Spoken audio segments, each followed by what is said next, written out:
This is the 6A12, a 2.0 liter V6 that revved to around 7,500 RPMs, and it made 200 horsepower and 142 pounds of torque. You can find this version in the legendary but slept on Mitsubishi FTO, and it's a front wheel drive car, or you can find it in the GPX version or the GPR version.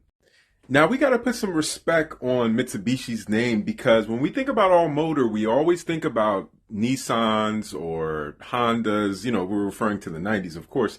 And even the early 2000s, we always think about Toyota in some aspects, right? But we forget that Mitsubishi had NA motors, and the turbocharged versions of Mitsubishi motors are always the ones that it seems like people are looking for, at least in the Western world. I could say in America. I can't speak for the Caribbeans and Europe and Japan, but in America, it's like 3000 GT VR4, twin turbo V6, 4G63, right? Turbocharged four cylinder. And in America, it's just overtaken by turbo. Everybody's obsessed with Mitsubishi and turbo, but we always forget that Mitsubishi was going pound for pound with Honda and Toyota in the 90s. This engine came with a MyVec system, right? Which is the equivalent of Mitsubishi's VTEC. It has a low cam profile, and then it has a high cam profile that it switches over to at certain RPMs, so the valves can open up further and do their thing. And also, obviously, there's different variations of Mitsubishis with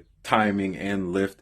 But this came in the legendary slept on. The legendary slept on, I'm going to talk about it. The Mitsubishi FTO, which came front wheel drive. I actually saw one at a car meet last year, and I was more excited to see the Mitsubishi FTO with this motor in it than most of the supercars that was there. That's how rare it is in America. People sleep on Mitsubishi all motor cars. Matter of fact, if you have a Mitsubishi, I know some people are going to hate to hear this. They're going to hate it.